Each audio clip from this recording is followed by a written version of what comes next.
Was Charlotte Flair's Royal Rumble win predictable, or was it inevitable?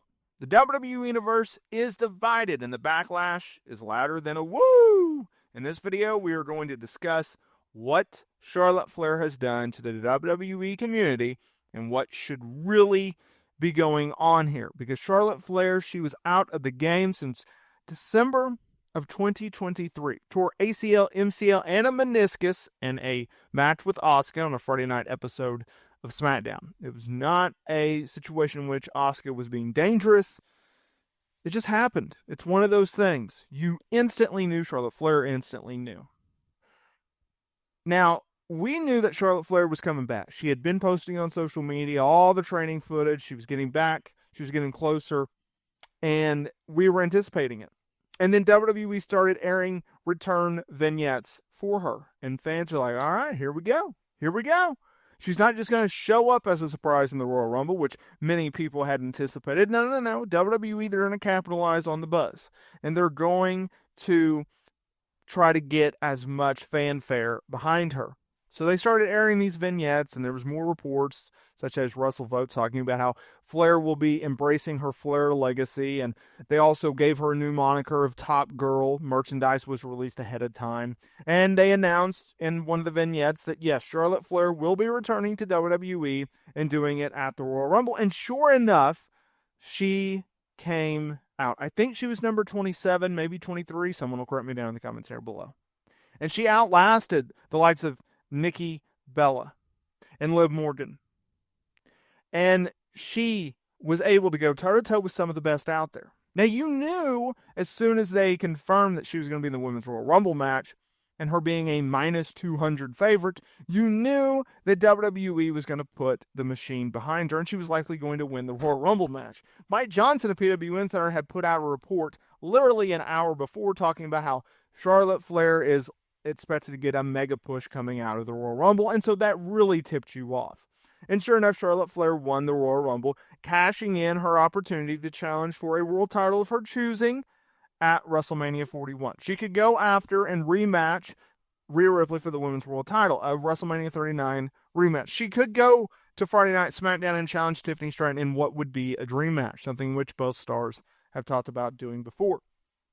But Charlotte Flair, and that leads us to today's video, Charlotte Flair has literally caused WWE fans to lose their minds. They have given such an overreaction to her Royal Rumble win that I want to wonder, and I want to ask them, what were you expecting? Did you expect Charlotte Flair to come back and not win? Did you expect Triple H not to book Charlotte Flair as a top star? He did so in NXT. He's done so on the main roster. This is a flagship star. This will go down as the WWE Women's GOAT eventually. I still think Trish Stratus holds that status. Charlotte Flair's winning the Royal Rumble on YouTube. Okay, her winning, it's like the highlight video recap for the Women's Royal Rumble match. As of the recording of this video, so it's probably changed a little bit, but that video currently has 6,453 likes compared to 26,267 dislikes, with a 1.79 out of 5 rating on cagematch.net. The fans absolutely hate this, and I love it. I love it. When I saw that, and I saw it trickling out on social, oh, I got the biggest smile, and I'll tell you why. WWE, and even in her post-Royal Rumble press conference interview / promo, where she's talking to the media, she's cutting a babyface promo. She was presented as a babyface, although she did have a wardrobe malfunction. She couldn't get her robe off. She talked about that at the presser. And the fact of the matter is, you want Charlotte Flair to be a heel, right? You don't want her to be a babyface for 2 reasons. Number one, she's better off as a heel, in my opinion. She's a better heel performer than a babyface performer. So that just, like, if we're going to sit through this, we might as well have a better product if she's a heel than a babyface, right? Number two, what did you expect? Like, this is Charlotte Flair. It doesn't matter if it's Triple H. It doesn't matter if it's Vinnie Mac booking it. It's Charlotte Flair, y'all. They will make her the women's GOAT. She will break the world title record. I don't care if John Cena hits 17 this year. She will eventually break that. They made their choice a long time ago. And it's not like this happened overnight. This is not like it's happened in the last few years. She has literally been the top draw for the women's division for quite some time. She's been the most consistently pushed top star outside of Roman Reigns over the last 10 years. She's been the most pushed star ever in terms of a female talent. Longevity, success, championships, etc. She hits it. It's not Sunny. It's not Sable. It's not Trish Stratus. It's Charlotte Flair. And a lot of people don't like that. A lot of people don't think Charlotte Flair is as good as, everyone else does. They don't see the promos. They don't see the character. They don't see the work rate. Whatever the case may be, whatever the nitpick is, I think you're wrong. I think she has her character down to a T.